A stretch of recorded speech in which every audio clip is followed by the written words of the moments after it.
What's up guys, it's me Sir Ernest, and today we will talk about the continuous string. Now let's recall first our loaded string. So when we discussed our loaded string, we had a string that is fixed at both ends. So we have these particles of mass m. So these are discrete number of particles that is connected to the string. So this is the first string with mass m, and all the other masses have the same mass m. So the distance between the particles are d, or is d. So this is d, this is plus 2d, etc. So if this is particle n, this is nd away from this end. Okay, so if there are n number of particles, so this particle with mass m is the last of the particles. So capital N is the total number of particles. So the distance between this particle from this end is nd. So that means we can represent the total length of the string to be n plus 1 d. Okay, so again, as I mentioned, the string is fixed at both ends. Now what happens now if we have what we call a continuous string?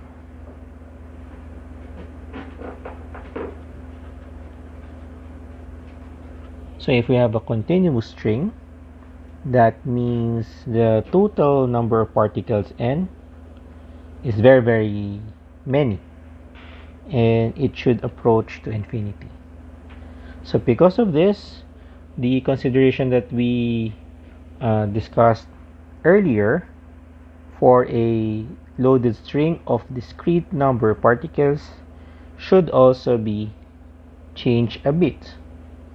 Okay, so number one is we're going to replace the spacing between the particles.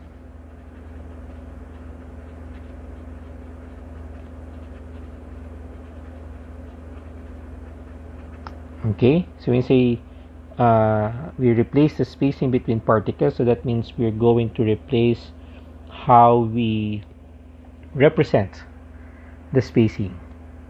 So before, we express the spacing between the particles to be d.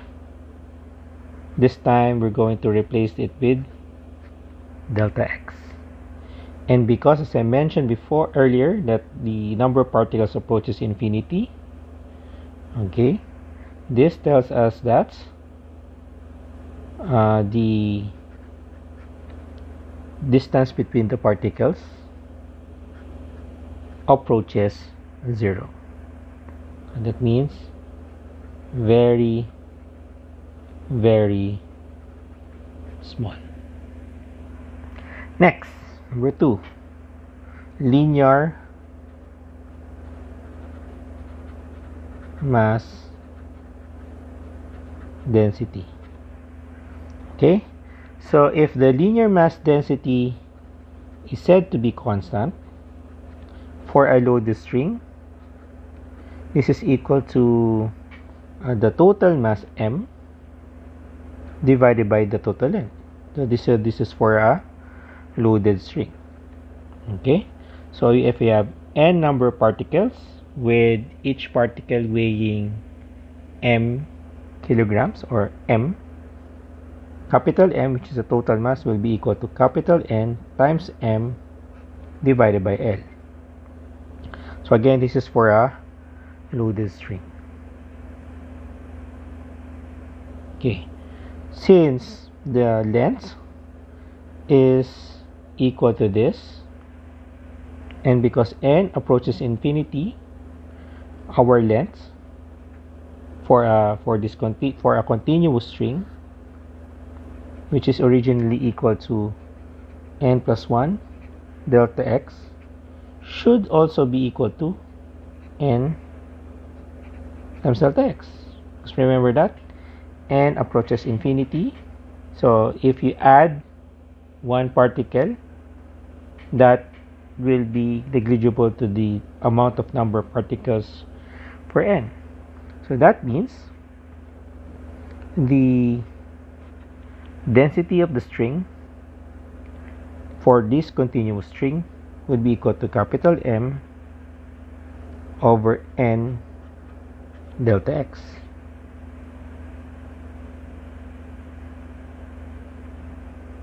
Which is also equal to n m over n delta x. So this tells us that each particle in this continuous string is equal to rho delta x. Okay. Number 3. The position of the n particle.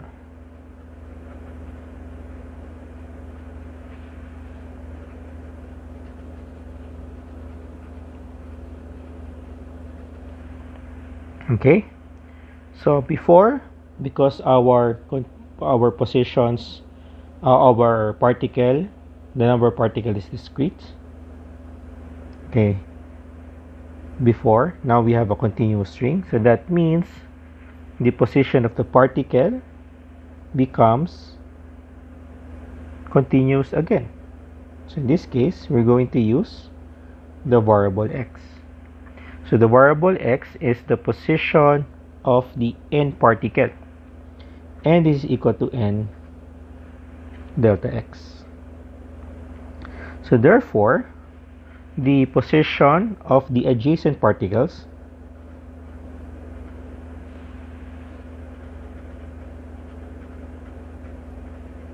namely particle n plus 1, so that's the particle to the right. The position of this would be x plus delta x. Meanwhile, the position before, the position of the particle before that particle, that's n minus 1.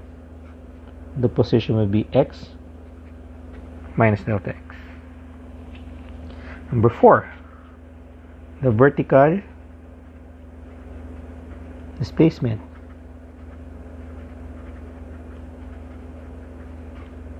of each particle. So because our particle for a loaded string is discrete, so we express this as y of the n particle as a function of time. And this time, because we have a continuous string, this is now rewritten as y as a function of x and t, where the position x identifies the particle itself. Okay, that means the differentials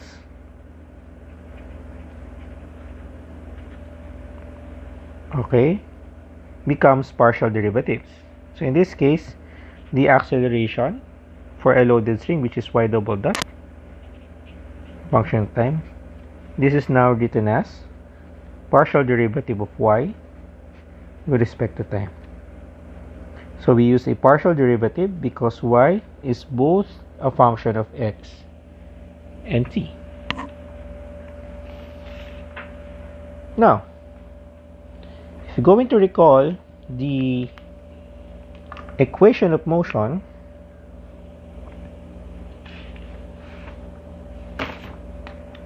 the equation of motion for a loaded string is given by m y double dot n. This is equal to tau over d times y n minus 1 minus 2yn plus yn plus 1. So again, this is for a loaded string. Now, for a continuous or continuum limit, we apply this change of variables. Okay, so first, the right hand side, this will now be written as m times the partial derivative of y with respect to time. You do it twice, and then this is equal to tau, because the tension on the string is constant, so this is divided by delta x, and this is equal to y times x minus delta x t minus 2y xt plus y x plus delta x t. This is it. Or we can rearrange this as follows. So the second derivative of y with respect to time is equal to tau over, remember that m is rho delta x, so we substitute m delta x, rho delta x to our m here, and then we divide everything with that, so this becomes rho delta x squared, and then we just copy this whole thing.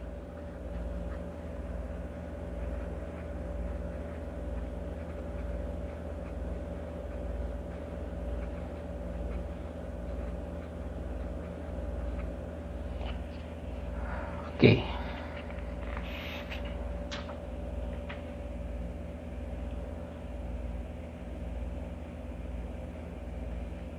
Okay. So now, let's simplify this. Okay, now let's use Taylor series expansion.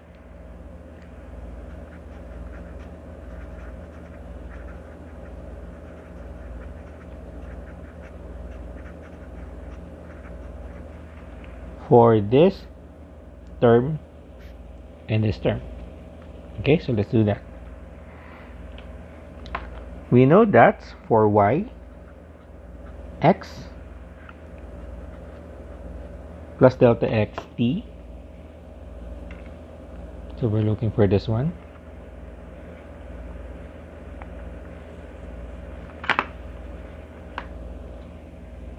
this is y, function of x and t. This is equal to approximately equal to y xt plus delta x, partial derivative of y with respect to x, plus 1/2 delta x squared times partial derivative of y with respect to x, second derivative, plus 1/3 factorial times delta x cubed times a third derivative of y with respect to x, etc. Similarly, we can rewrite for y as a function of x minus delta x.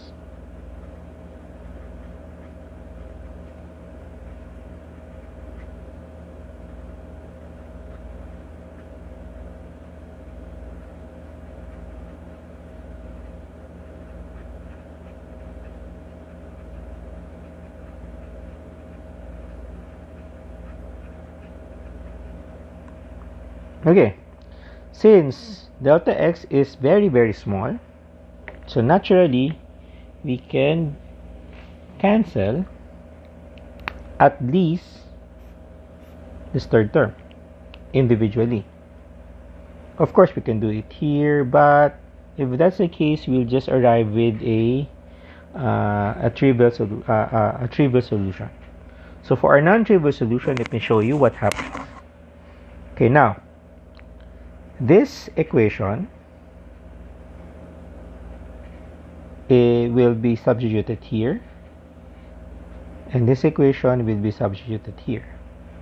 So that means this equation becomes second derivative of y with respect to time, that is equal to tau over rho delta x squared times this one. So this is y xt minus delta x partial derivative of y with respect to x plus 1/2 delta x squared times second derivative of y with respect to x minus 2y xt plus this one. Okay, so this is y as a function of x and t plus delta x partial derivative of y with respect to x plus 1/2 delta x squared times second derivative of y with respect to x squared.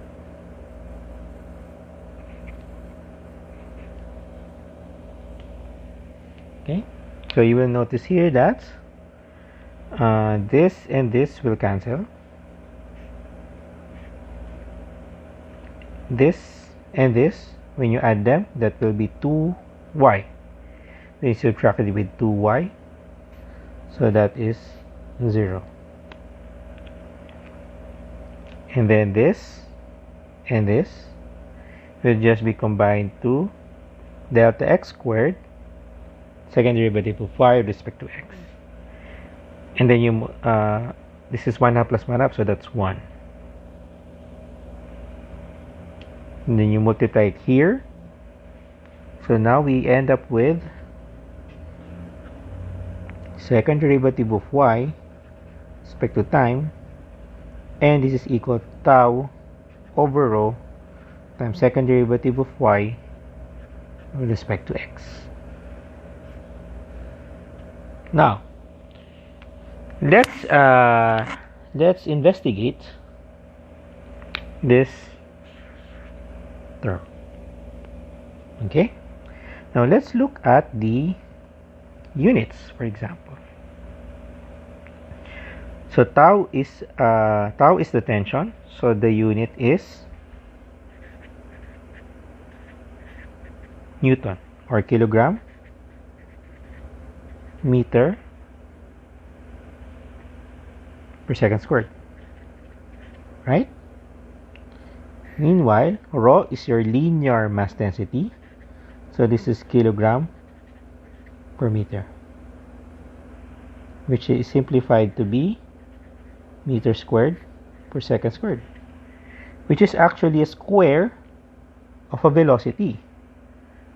Okay, so that means when you divide tau and rho, what you're actually getting is a quantity that has dimensions of square of velocity. So we can safely say right now, and then we will look into this in more detail later, that this equation can now be rewritten as partial derivative of y with respect to time, and that is equal to v squared partial derivative of y with respect to x squared. And what do you notice here? This is actually the wave equation.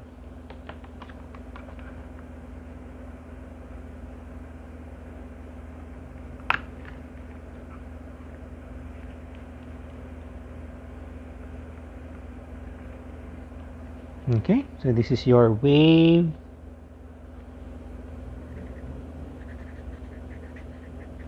equation in one dimension. So what does it mean? It means that any function y